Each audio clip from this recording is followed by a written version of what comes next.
यहाँ तो परमात्मा के लिए वो प्यारी आत्मा आती है जो परमात्मा के अंश हैं, जो पिछले जन्मों से उनके चरणों में कहीं ना कहीं किसी ना किसी रूप में वो उनके साथ रहे हैं। अब वो पार हो नहीं पाए, अब भटक रहे हैं, उनको फिर परमात्मा अपने बच्चों को इकट्ठा कर रहा किसी ना किसी माध्यम से, कोई टीवी से, चैनल से, या किसी पुस्तक से, या किसी मित्र से, रिश्तेदार से, भाई बहन से अपना संदेश भिजवा कर इनको फिर शरण में ले रहा है।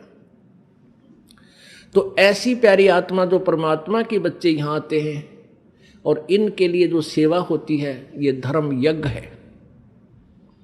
इस धर्म यज्ञ में आपका पैसा लगता है, इससे आपको पुण्य होता है, और जो पैसा आपका किराए में लगा वो भी आपका पुण्य के अंदर लगा।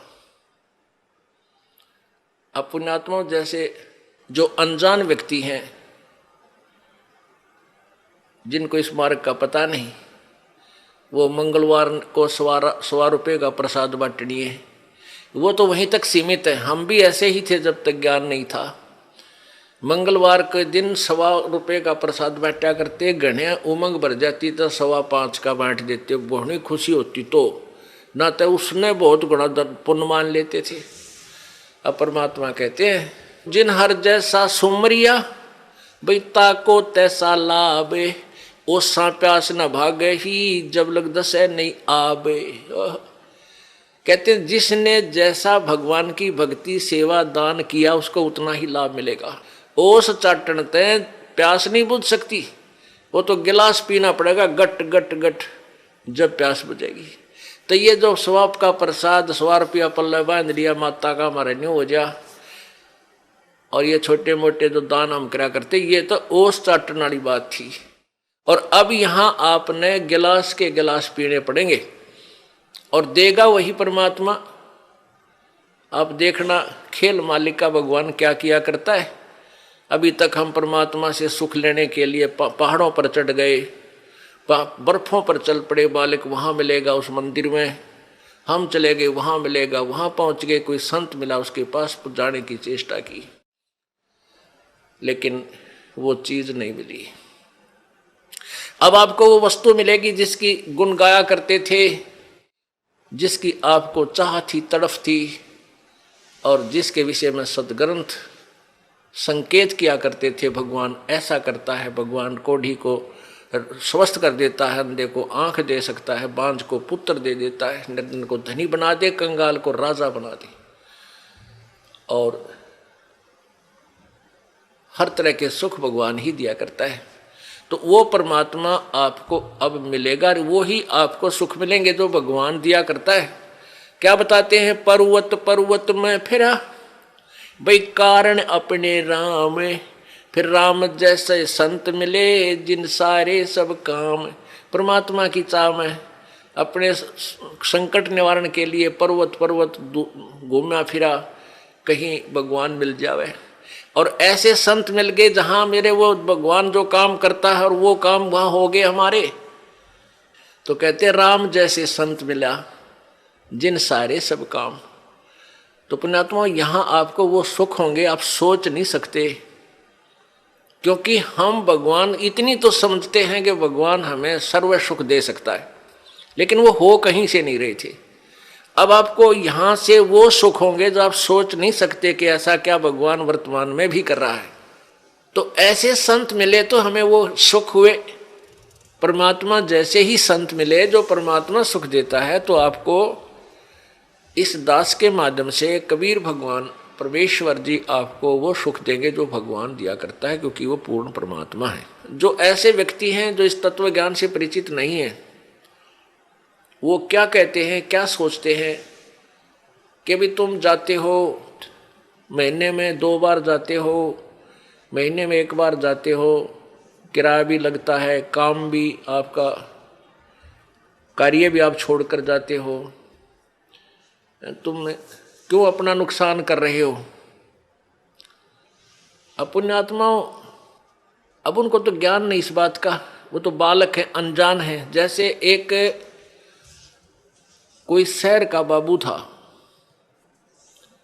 शहर में ही, बड़े शहर में वो पला, वहीं जन्मा पला, बड़ा हुआ, नौकरी योग्य हुआ, उसकी नौकरी उसकी सर्विस लगी रूरल क्षेत्र में, गांव में, और वो अपनी ड्यूटी ज्वाइन करने के लिए गांव में कार्यवर्ष जा रहा था। वहां पर एक खेत में किसान हल जोत रहा था बैलों से और गेहूं बीज रहा था। अब उस शहर के बाबूजी ने तो वो गेहूं अपने घर में देखे थे और एक ठेके में, एक टैंकी में, उसमें से माँ निकाल कर देती थी, नौकरानी आटा पिसवा लाती थी और माता बना के भोजन दे देती थी। वो बाबूजी खा कर और बड़ा हो गया था। उसने ये नहीं पता था ये गेहूं कैसे उत्पन्न होता है, कैसे बनता है। और जैसा भी अपना व्यवहारिक ज्ञान उसको था कि भी गेहूं की बड़ा अभाव है अपने भारत में और इसको बर्बाद नहीं करना चाहिए, बड़े संभाल के रखना चाहिए, क्योंकि वैसे माता पिता भी कहते हैं भाई अन्न को बर्बाद नहीं करना चाहिए, बड़ा ये जीवन दाता है। तो वो भी भावना उसमें थी। उसने क्या देखा कि किसान एक थैले में कणक गाल के, गेहूं डाल के और एक पाइप के द्वारा बैलों के पीछे हल पर लगे हुए उस पाइप में से और मिट्टी में वो गेहूं डाल रहा है, मिट्टी में डाल रहा है खेतों में, और कुछ गेहूं अलग रखे हैं जिनको दूसरी ट्रेन में वो उठाएगा। तो उसने देखा कि भाई ये आदमी के क्या मिट्टी में क्या डाल रहा है। उसने देखा गेहूं रखे हैं, ये गेहूं ही बीज रहा है। तो उस किसान से कि मुट्ठी से भी उसने देखा गेहूं डालता, उसको पक्का हो गया कि ये आदमी मूर्ख है जो ऐसी बढ़िया वस्तु, खाने की वस्तु, अन्न, गेहूं को और मिट्टी में डालने लग रहा, अच्छा पागल। अब उसको उस बाबूजी ने कहा उस गेहूं बीजने वाले हाली से, किसान से, कि भैया एक बार रोकना। अब किसान ने सोचा भाई शहर का आदमी दिखा है, कोई रास्ता पूछता होगा। उसने बैल खड़े कर दिए, रोक दिया हाल। हाँ बाबूजी बताओ क्या काम है। तो बाबूजी ने बोला, अरे तू मूर्ख है क्या। वो शहर वाला बाबू बोला, अरे किसान तू पागल है क्या, इस गेहूं को बर्बाद कर रहा है, ये तो बहुत संभाल के रखने का है। ला गया लेक्चर देन जिसा उसने बेरा था बॉडी पीरियड ने। अब वो किसान ने सोचा यो कितना है क्या बंदर, इसने यो मन ने मुझे शिक्षा देने लग रहा है उल्लू। वो समझ गया कि उन्हें बोतलू है कह लेने देश ने सारी। वो जब सब अपनी शिक्षा दे चुका, जब पहले उसकी मूर्खता उसको पता लग गया कि भाई इसने पता ही नहीं होगा इस प्रोसीजर का, तब उस किसान ने उसको समझाया कि भगत जी बात सुन, मैं गेहूं को बर्बाद नहीं कर रहा, ये बर्बाद जो मैं करता हुआ नजर आ रहा हूं ये मुझे आबाद करेगा। ये गेहूं देख, 1 एकड़ में 40 किलो डालूंगा, 40 किलोग्राम, और एक ट्रैक्टर की ट्राली भर के ले जाऊंगा, इतना इसमें धन होगा मुझे। यानी 40 किलो डालूंगा 1 मन, तो मुझे 60-65 मन गेहूं यहां से मिलेंगे। अब वो बता रहा था लेकिन उसको समझ में पल्ला नहीं पड़ रहा उस बाबूजी के।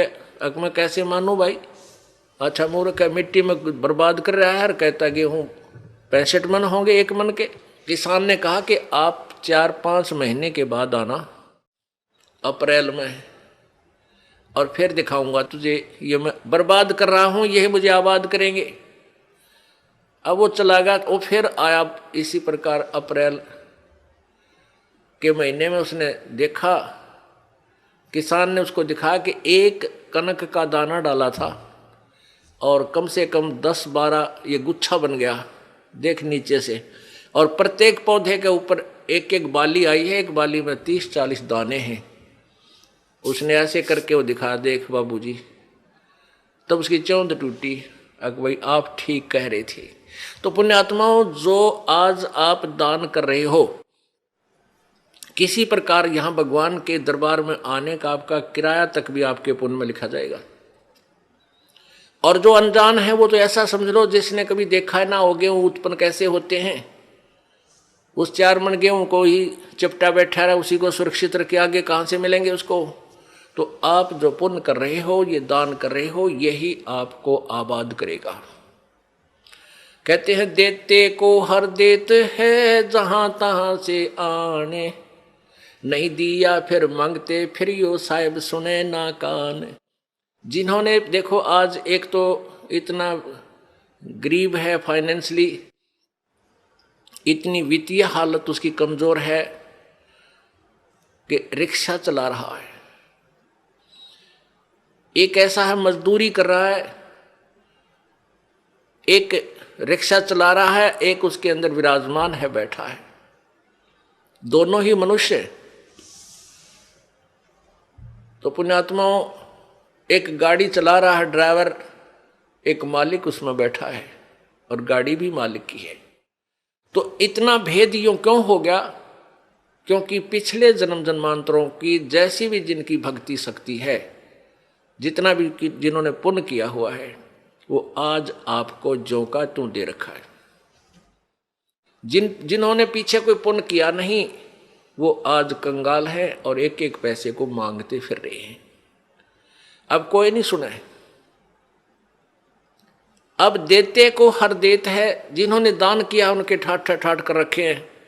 छोटा सा बच्चा बिजनेस में लग जाता है और चारों तरफ से उसकी पूरी प्रोग्रेस हो जाती है, विकास होता है, क्योंकि उसने पिछले जन्म में पुण्य कर रखे, वो भगवान दे ही देगा, उसमें टोटा होने ना दे उसके। तो इस प्रकार अब आप जो दान करोगे, प्रथम तो आप इस बात से परिचित हो जाओगे कि अब जो दान करोगे उसका बेनिफिट केवल अगले जन्म में लेने की चाह मत रखना। आप जो भी पुण्य करोगे या भक्ति करोगे, अपना जन्म मृत्यु का रोग कटाने के लिए ही करना। फिर रही बात आपको यहाँ की सुविधाएं, ये तो अपने आप मिलेंगी। ये भक्ति का जो बाई प्रोडक्ट है, यहाँ की सुविधा तो आपको फ्री ऑफ कॉस्ट देगा। ये भक्ति की विधि ऐसी है, ये भक्ति का वो यथार्थ वे है, पूजा का साधन है, जिससे आपको यहाँ की सुविधाएं तो अपने आप मिलेंगी, मांगने की आवश्यकता नहीं पड़ेगी आपको। जैसे गेहूं बीज दिया किसान ने, अब किसान का प्रथम उद्देश्य है कि भाई गेहूं हो, मेरा बालक मेरा परिवार भूखा ना मरे, हम जीवित रहें, अन्न को खाएं। और उसके साथ फिर भूसा और बन गया, वो तूड़ा बन गया, तूड़ा जिसको चारा बोलते हैं पशुओं का, वो तो पहले बना। उसका उद्देश्य केवल ये था कि मुझे गेहूं मिले। यहाँ भी आप देखते हो कि कई लोग ऐसे हैं पैसे वाले, इतना उनका बड़ा फार्म होते हैं, इन क्रेनों से कटवा डालते हैं, गेहूं की बाली बाली निकाल लेते हैं और नीचे वो तूड़ा चारा काट कूट देते हैं, अंदर ही पड़ा रहता है। उनका उद्देश्य गेहूं बीजना ही था। और वो जो तूड़ा है, वो चारा, वो फ्री में होता है, वो अवश्य ही होगा। तो आप यहाँ संसारिक जो आपके ये कार कोठी और धन सुविधाएं आवश्यकता, ये तो तूड़ा समझो इस भक्ति का, ये चारा आपको आप पे मिलेगा। और असली धन है मोक्ष। जो बाली है वो गेहूं समझो मोक्ष है। हमारा उद्देश्य मोक्ष प्राप्ति रहना चाहिए, ना कि वो चारा ही प्राप्त करना। अगर चारा उद्देश्य रहेगा तो आप परिपक्व नहीं होने दोगे उस फसल को, गेहूं को, और कच्चे कोई पशुओं को डालकर आप भूखे मर जाओगे, कंगाल हो जाओगे। इसलिए हमने इस प्रोसीजर को पूरी तरह समझना है, और वो समझाने के लिए आपको यहाँ बुलाया जाता है। अब बताओ, हमने आपको यहाँ बुलाकर क्या क्या कराना है?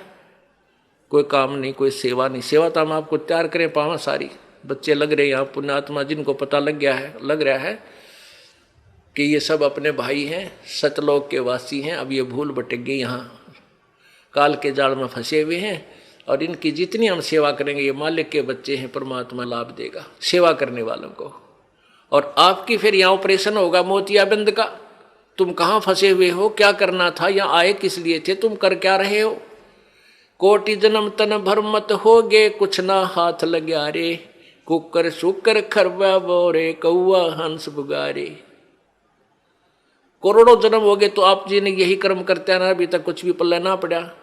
आज कोई फैक्ट्री मालिक है, मृत्यु हो जा, कल गधा बन गया, ओ तेरे की। फिर कभी मनुष्य जीवन मिला, फिर कोई पुण्य किया, फिर मनुष्य जीवन मिला, जब वो उसको फैक्ट्री मालिक बना देगा, और फिर मृत्यु। इस जन्म मृत्यु के रूपी रोग से मुक्त होने के लिए आप जी ने इस ज्ञान को समझकर इस भक्ति मार्ग को उसी उद्देश्य से ग्रहण करना चाहिए जो इसका मूल उद्देश्य है। देते को हर देत है जहां तहां से आन, ना दिया वो मांगते फिरियो साहेब सुने नहीं कान। अपने आत्माओं आप कथा सुना करते थे कि द्रौपदी को नंगा करने लगे, उसका चीर उतारना चाहते थे और उसका चीर नहीं उतरा, उसको नी वस्त्र नहीं कर सके।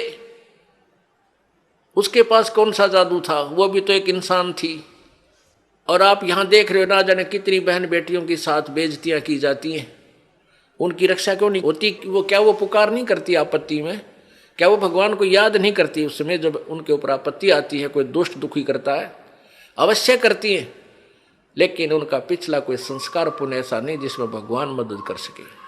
तो ये दुर्गति नकली संतों ने करवा रखी है हमारी, जो जिनके पास भक्ति मार्ग था नहीं, संत बन बैठे, उनके आधार पर ये भोली आत्मा उनको संत परम संत जान के वहां अपना जीवन बर्बाद करके भूत प्रेत बन गए, कोई गधा बन गया।